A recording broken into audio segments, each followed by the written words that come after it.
Yun, alanganin yung pwesto. Alalay ka man. Yung ulo naipit.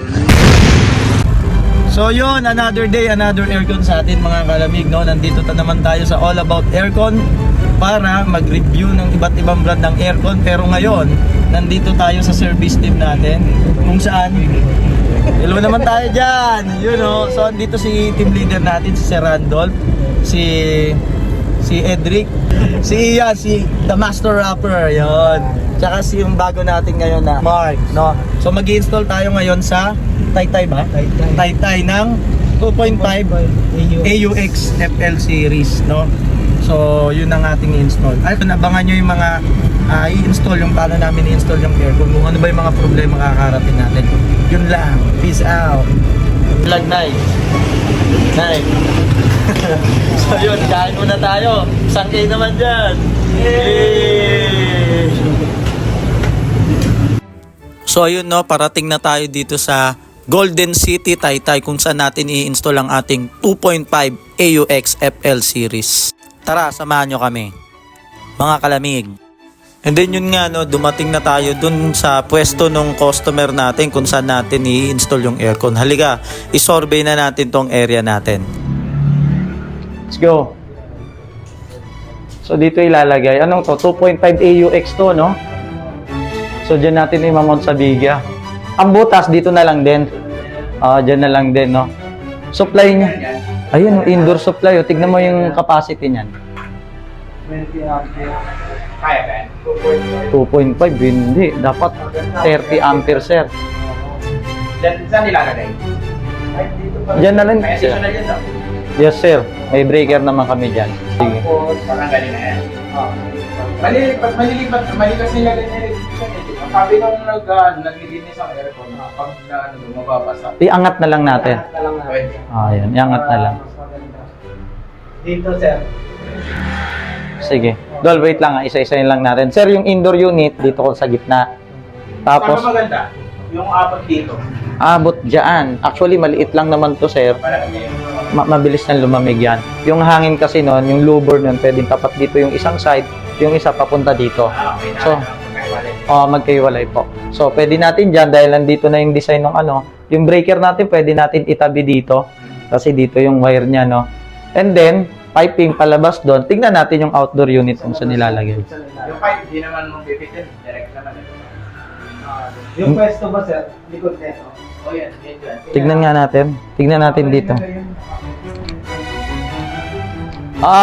Yun. Madali lang. Ito, pakita mo tong So, dito paglalagay ng outdoor unit. So, madali lang to. So, ang mangyayari dito, 10 feet lang back to back. So, wala siyang additional si sir, no? Yun lang, yung breaker lang. Breaker lang. Ayun, no, nilinaw na natin kay customer kung saan ilalagay yung mga power supply, yung breaker, at iba't ibang technicalities. Tara, simulan na natin.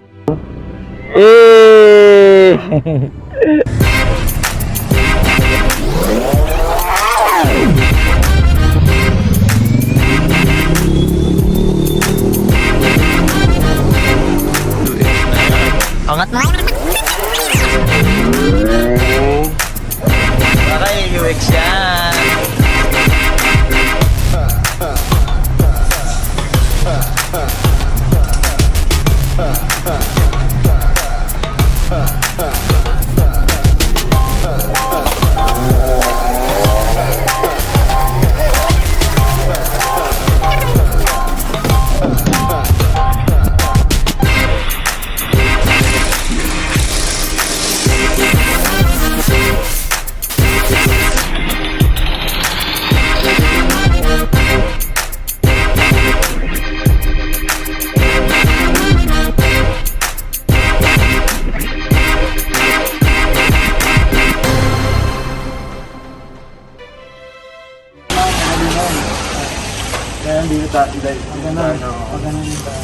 So alanganin yung pwesto, no? May bakal sa ibabaw, no?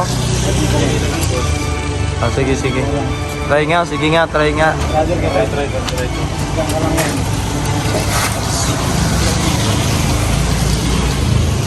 So alanganin dahil merong dun sa ibabaw, may harang.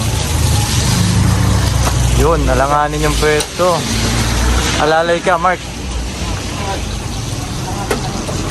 Yun, tumama sa taas. Kulang pa dyan angat. Yun. yung ulo naipit. Naipit yung ulo. Ayos na nakabit na natin ang ating outdoor unit, no? At tignan naman natin yung indoor unit kung okay na ba. Ayan, yung indoor unit, pinipix na natin, no? Para iti-testing na lang natin kay customer. So ito yung installation natin ngayon, no? Salamat kay Tripwise Travel and Tours, no? Sa pag-order ng aircon na AUX. Ayun, i-demo na natin sa customer yung features ng aircon na to at paano gamitin yung remote net. Aircon montage naman tayo, let's go!